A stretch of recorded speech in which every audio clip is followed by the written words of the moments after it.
What if everything you thought you knew about sex in the Middle Ages was wrong? We often picture it as a time of pure piety, of chastity belts and stern-faced monks, where the only thing happening behind closed castle doors was prayer. But what if I told you that the medieval world was obsessed with sex? An obsession so profound, it spawned treatises on bedroom techniques, bizarre superstitions about conception, and punishments for acts so strange they're almost hard to believe. This was a world where the church, medicine, and folklore collided in the most intimate parts of human life. A world where you could be told that the wrong position could damn your soul, that a woman's pleasure was a medical necessity, and that sleeping with a demon was a genuine, prosecutable crime. For the next 25 minutes, we're pulling back the curtain on a hidden history. Welcome to the most bizarre, shocking, and utterly fascinating sexual practices of the Middle Ages. This is not just a story about sex. It's a story about power, fear, medicine, and the human body in a world teetering between heaven and hell. Before we get to the truly bizarre, we need to understand the rulebook. And in the Middle Ages there wasn't just one rulebook. There were three: the church, the doctor, and the astrologer. First, the church. The missionary position is called that for a reason. The church declared that any sexual act that wasn't face-to-face with the man on top, for the sole purpose of procreation, was a sin. Why? Because it was unnatural. It mimicked the beasts, and it was believed to be an offense against God, who designed the human body in a specific way. Oral sex, anal sex, and even sex with a woman on top could land you in a confessional booth for a very long, very awkward conversation. But then you had the doctors. Medieval medicine was based on the ancient idea of the four humors. They believed a woman needed to orgasm to conceive a child. Her seed had to be released to mix with the man's. So, while the church was saying no pleasure, just business, the doctors were essentially saying, pleasure is mandatory for the business. Talk about a mixed message. And finally, the astrologers. You wouldn't think of checking your horoscope before getting intimate, but they did. Certain planetary alignments were considered fertile, others disastrous. Having sex under the wrong sign could, they believed, lead to monstrous births or sickly children. So, from the pulpit to the physician's chamber to the stars, every aspect of sex was regulated, debated, and feared. Dramatic recreations, shadow play style, of a secret nighttime meeting. Close-ups of the agape feast in medieval art. Shots of the Malleus Maleficarum book. Paintings of succubi and incubi. Dark, moody lighting. Where there are strict rules, there are always those who break them. And some of the most bizarre accusations were hurled at heretical groups like the Cathars. The Cathars believed the physical world was created by an evil god, and therefore all matter, including the body, was corrupt. To them, procreation was a terrible sin, as it trapped another soul in a fleshly prison. So how did they deal with sex? Historians believe some practiced extreme asceticism, but their enemies accused them of something much darker. Their opponents, seeking to discredit them, spread horrific rumors. They claimed that after secret agape feasts, the lights would be extinguished, and members would engage in indiscriminate orgies. The most shocking part? It was said that any child conceived from these unions would be immediately burned, and its ashes used to make a blasphemous sacrament. Whether true or just vicious propaganda, these stories show the deep-seated fear of sexual deviance. But the most terrifying sexual partner you could have in the Middle Ages wasn't human, was a demon. This was the belief in succubi and incubi.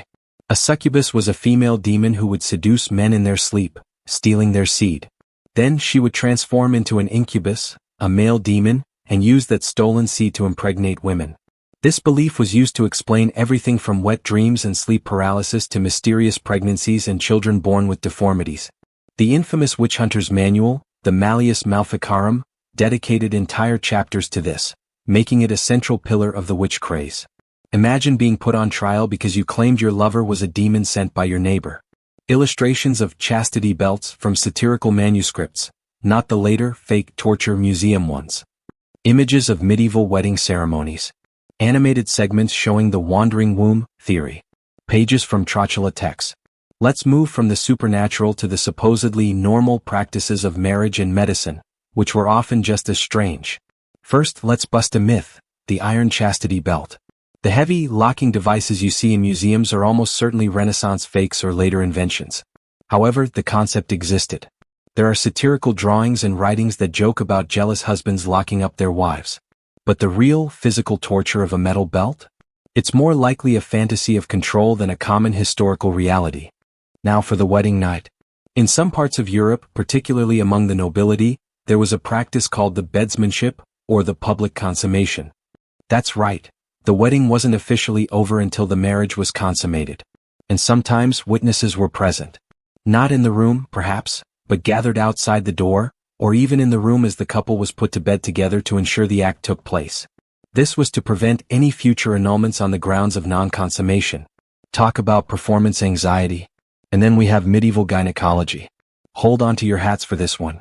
Doctors believed in the wandering womb.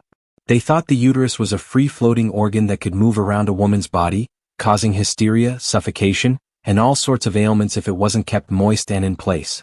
How did you keep it in place? Through regular sexual intercourse and the release of female seed. So, a woman suffering from hysteria might be prescribed marital relations. This bizarre theory would influence medicine for centuries. Shots of medieval court documents. Illustrations of public shaming punishments, e.g., the scold's bridle, the stocks. Maps showing the spread of the Black Death. Somber, reflective visuals. With so many rules and bizarre beliefs, the punishments for stepping out of line had to be severe. Adultery, especially by a woman, could result in public shaming, fines, or even being forced to parade through the streets. Sodomy, a term that covered a range of unnatural acts, was punishable by death in many areas. But the ultimate sexual scapegoat arrived with the Black Death. As the plague wiped out half of Europe, people scrambled for an explanation. Who better to blame than those who were already considered sinful? Lepers were accused of poisoning wells. Jewish communities were massacred under the false accusation of spreading the plague. And sodomites were said to have brought God's wrath upon the world. In times of crisis, sexual deviance became a convenient target for society's terror and rage. Montage of the most powerful images from the video. The manuscripts, the demons, the wedding, the punishments. The final shot is a beautiful, humanizing portrait of a medieval couple from a genuine piece of art. So, what are we to make of all this? The bizarre sexual practices of the Middle Ages, from the fear of demon lovers to the policing of marital beds, aren't just historical curiosities. They are a powerful reflection of a society grappling with the fundamental forces of life, death, and desire. They show us a world where the human body was a battlefield between sin and salvation, where pleasure was both a medical cure and a path to damnation. By understanding their taboos, their fears, and their fascinations, we don't just learn about their sex lives. We learn about their humanity in all its complex, contradictory, and utterly fascinating glory.